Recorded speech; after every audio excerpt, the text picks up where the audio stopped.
Let's take a trip back to 2019. The Boston Celtics were, how can I put this lightly, a dumpster fire wrapped in a shamrock.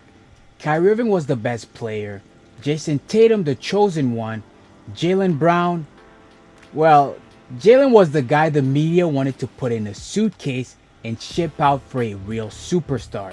Safe to say, Jaylen was frustrated, the bench was crowded, and he was 5 minutes away from asking for a trade.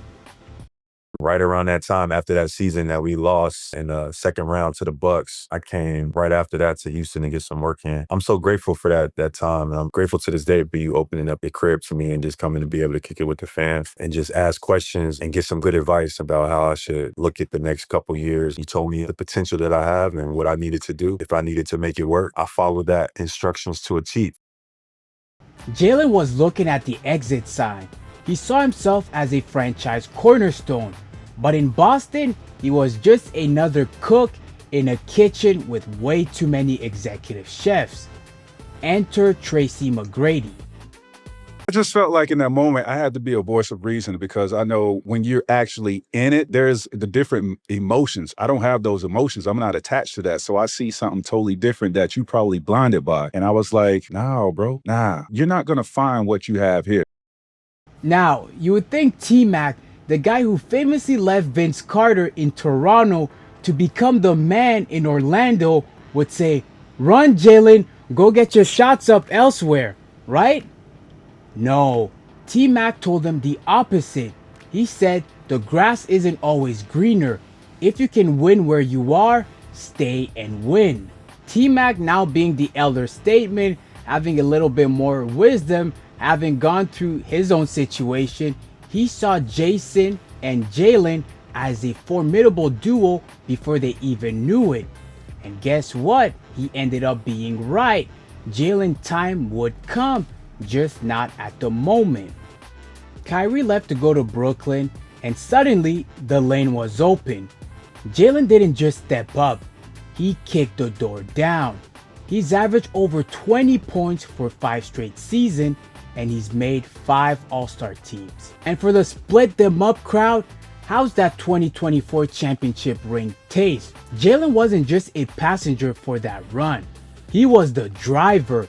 Eastern Conference Finals MVP, NBA Finals MVP, and secured the richest contract in NBA history at the time. Not bad for a guy who was holding Jayson Tatum back, right? Fast forward to today, Jayson Tatum goes down with that brutal Achilles tear last year, and everyone thought the Celtics were cooked. Instead, Jaylen Brown decided to become the head honcho of the Eastern Conference. He's currently sitting 10th on the Celtics all-time scoring list after dropping 32 points against the Warriors. Guess who trails him? None other than Jayson Tatum. These guys are tied at the hip. They were both 3rd overall pick. I kid you not. Brown was 3rd in 2016 and Tatum followed them the following year in 2017. And now they're haunting history together. Shout out to all the haters. Look, I might be a biased Celtics fan, but facts are facts. Jaylen is averaging career highs across the board. He's led the Celtics to a 2nd seed without his partner in crime for the majority of the season. If he's not a top 3 candidate, the system is broken. The moral of the story? Chasing collective success actually brings you individual glory. Jaylen stopped worrying about being the guy. In the process, he became the guy. T-Mac, if you're watching this, the city of Boston owes you a statue. If it weren't for you, Boston would have not won that 24 championship because we wouldn't have had Jaylen Brown. So shout out to you, T-Mac. I'm glad you've grown, had that wisdom, and now you're supplying it to the young youth. So salute. I'll see y'all in the next one.